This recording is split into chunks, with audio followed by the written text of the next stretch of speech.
Morning बच्चों हमने chapter start किया था डिसोल्यूशन ऑफ पार्टनरशिप फर्म। उसके अंदर मैंने सारा बेसिक कंसेप्ट क्लियर कर दिया था कि in this chapter we have to maintain the 4 necessary account: realisation account, partners loan account, partners capital account, balance sheet में कैश है तो कैश अकाउंट, बैंक है तो बैंक अकाउंट। देखना नेक्स्ट इलस्ट्रेशन आज हम करते हैं illustration 5।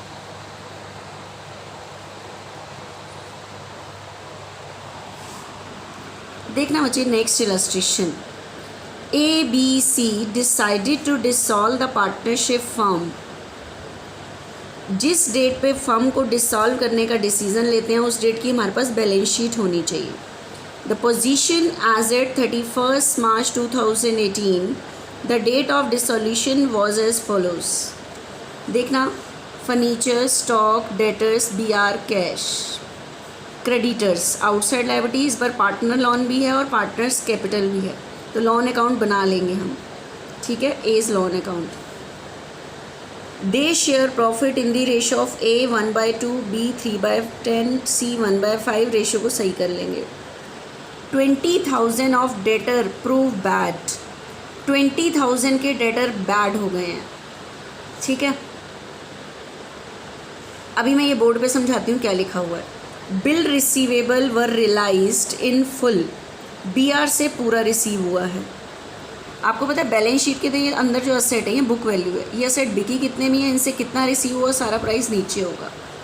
The stock realise 170। Realise मतलब बेचने से इतना रिसीव हुआ। Furniture was taken over bye B। Furniture किसने ले लिया है, B ने, एट बुक वैल्यू, इसी वैल्यू पे ले लिया है। फर्नीचर जितने का बुक वैल्यू है उतने पे ले लिया है B ने। And the expenses of realisation amounted to ₹20। Realisation के एक्सपेंसेस 20 हुए। Prepare necessary account in the books of firm. Firm की बुक्स में नेसेसरी अकाउंट्स बनाओ। एंट्री नहीं करनी, अकाउंट बनाने हैं। अब मेरी बात को ध्यान से सुनना। 4 नेसेसरी अकाउंट है। आप सब यहाँ से शुरू करोगे, ऐसे यहाँ से लेते हुए ऐसे जो जो एंट्री बोलती जाऊँगी मैं करते जाओगे, अकाउंट में डालते जाएंगे। एंट्री आनी चाहिए इसको करने के लिए, अकाउंट बनते जाएंगे। तो देखना 4 नेसेसरी अकाउंट कैसे बनेंगे।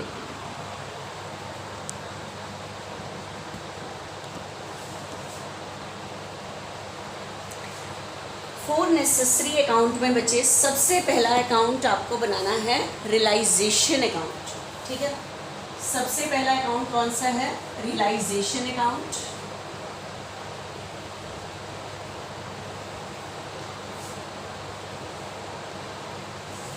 Realisation account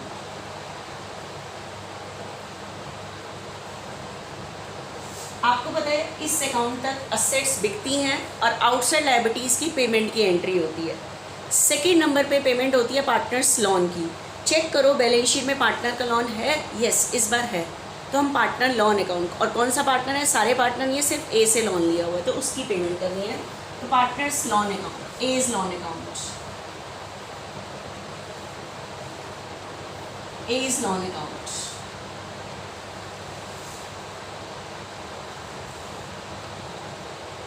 A's loan account. Third number पे पेमेंट होती है पार्टनर्स कैपिटल की।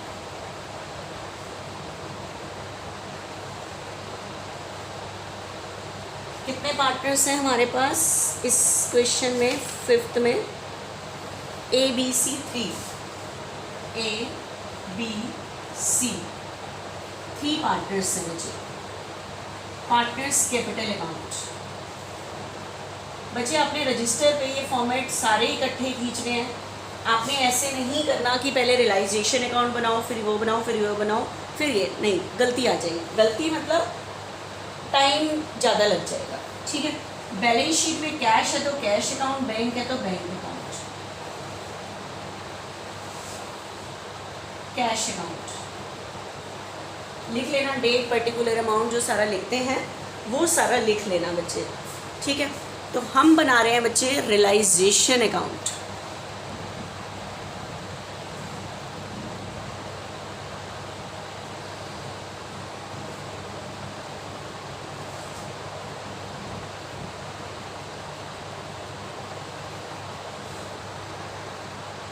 बच्चे आपने जो सम स्टार्ट करना है वो बैलेंस शीट की असेट साइड से करना है, ठीक है।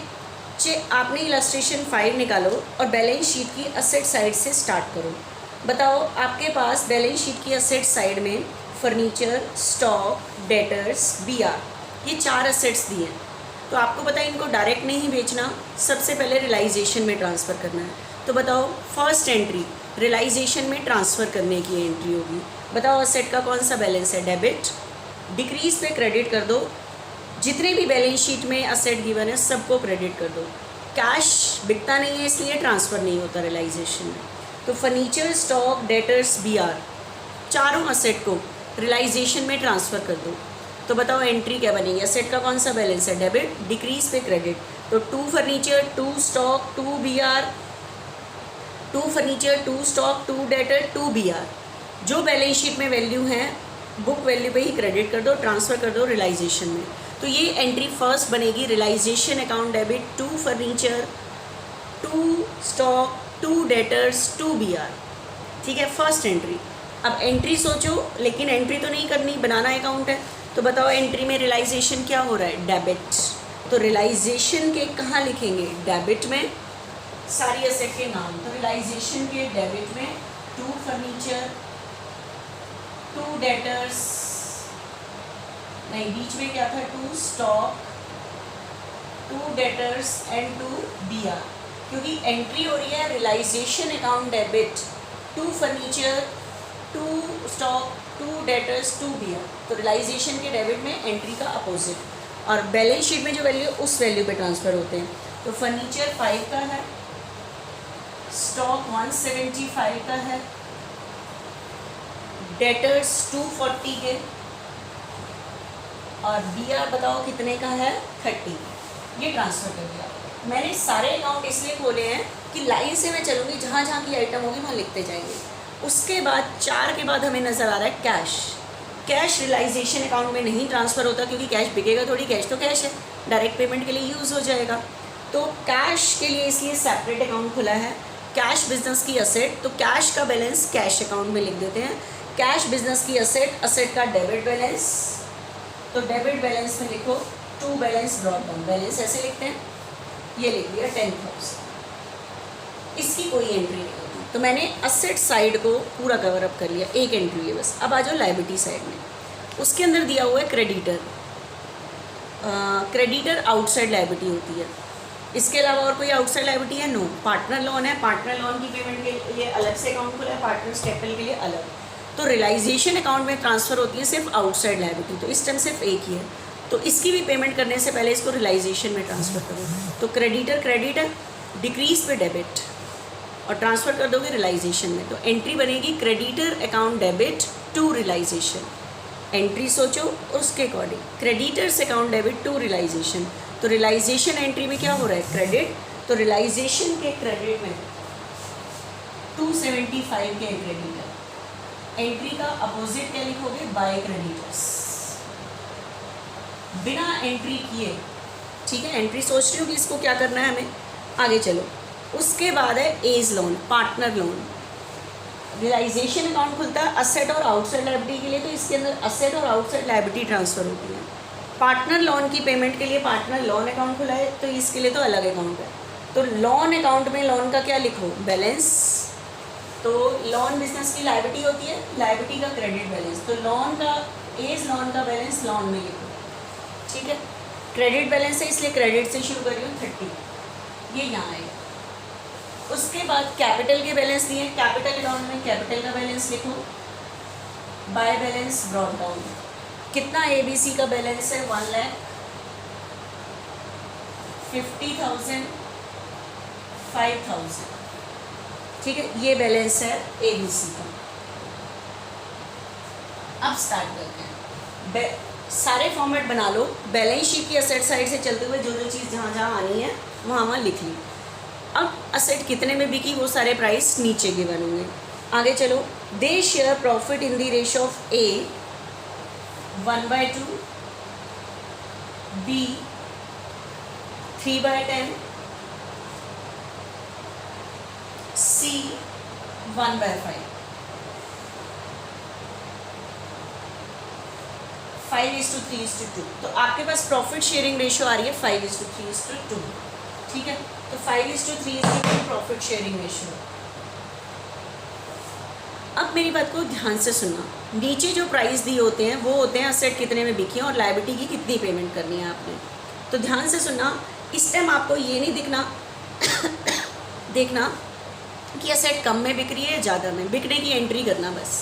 ठीक है, लायबिलिटी की कम पेमेंट हो रही है, ज़्यादा हो रही है, डजेंट मैटर। जो प्रॉफिट और लॉस है वो रियलाइजेशन निकालेगा, आपको कोई मतलब नहीं है।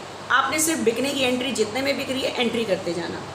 देखो 20,000 ऑफ डेटर प्रूव बैड। अब मेरी बात को ध्यान से सुनना, आपके पास बैलेंस शीट में जो डेटर्स गिवन है वो 240 गिवन है। अगर मैं आपसे कहूँ कि 220 रिसीव हो गए, डेटर से कितना रिसीव हुआ 220, तो डायरेक्ट आप रिसीव की एंट्री करोगे 220 से। जो 20 रिसीव नहीं हुए, आपको इस टाइम उससे कोई मतलब नहीं है। जो रिसीव नहीं हुए एसेट से वो आपके लिए लॉस है।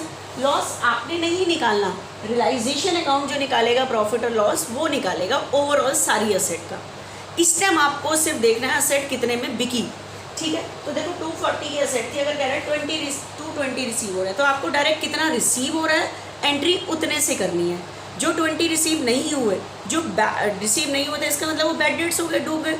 तो आपको डूबने की एंट्री नहीं करनी, लॉस की एंट्री नहीं करनी, आपको एसेट से कितना रिसीव हुआ उसकी एंट्री करनी है। तो यहाँ इनडायरेक्ट लैंग्वेज दी हुई है बच्चे, उस आपके पास डेटर है बैलेंस शीट में 240 और कह रहा है 20 के बैड प्रूव हुआ। इसका मतलब डेटर से कितना रिसीव हुआ 220, तो आपको बैड की एंट्री नहीं करनी, आपको तो देखना है डेटर से कितना रिसीव हुआ। 240 के थे, 20 के कह रहा है प्रूव बैड, 20 के बैड हुए, तो इसका मतलब डेटर से कितना रिसीव हुआ 220। तो आपको रिसीव की एंट्री करनी है, क्योंकि इस टाइम ठीक है डिसोल्यूशन के टाइम असेट से कितना रिसीव हुआ उसकी एंट्री करनी है। तो बच्चे डेटर से रिसीव हो रहा है 220, तो इस लाइन को इनडायरेक्ट वे में लेना है आपने, 220 रिसीव हुए। आगे चलो, BR were realised in full, BR से पूरा रिसीव हुआ। तो BR बताओ बैलेंस शीट में कितने हैं 30, तो BR से कह रहा है पूरा रिसीव हुआ 30। आगे चलो, अब मैं ये इकट्ठा क्यों कर रही हूँ, क्योंकि आपको पता है असेट सेल करने से पैसे आएंगे, असेट जाएगी, और असेट जाने के लिए असेट का नाम नहीं लिखना, रियलाइजेशन लिखना है, क्योंकि हम सारी असेट को रियलाइजेशन में ट्रांसफ़र कर चुके हैं। अब कोई भी असेट बिकेगी तो रियलाइजेशन क्रेडिट होगा, असेट का नाम नहीं होगा। तो इसलिए मैं एक ही एंट्री में सारी असेट को बिकने की एंट्री कर देंगे। ठीक है, स्टॉक रियलाइज 170, स्टॉक से कितना रियलाइज हुआ है 170, रियलाइज मतलब बेचने से पैसे रिसीव हुए। अगली लाइन में है फर्नीचर को बी ने ले लिया, तो यहाँ तो बिक तो नहीं रही, फर्नीचर को बी है, तो यहाँ इन 3 एंट्री को इकट्ठा कर सकते हो। तो देखना इनको इकट्ठा कर लो कि जितना आपने बिकने से रिसीव हुआ 420, तो इन 3 को असेट को बेचने से 420 रिसीव हुआ। ठीक है, तो बताओ रिसीव की एंट्री मैंने क्या बताई थी, बेचेंगे तो कैश आएगा, असेट जाएगी, और इन तीनों असेट को जाने के लिए क्या वर्ड यूज़ करोगे रियलाइजेशन। तो एंट्री बनेगी cash account debit to realisation, cash account debit to realisation. तो बताओ रियलाइजेशन एंट्री में क्या हो रहा है क्रेडिट, तो रियलाइजेशन के क्रेडिट में लिखोगे बाय कैश। ठीक है, लेकिन ये 3 असेट की इकट्ठी एंट्री हो रही है, बताना क्या क्या चीज़ें से रिसीव हुआ था। एक तो डेटर से 220, BR से 30 और किससे स्टॉक से 170।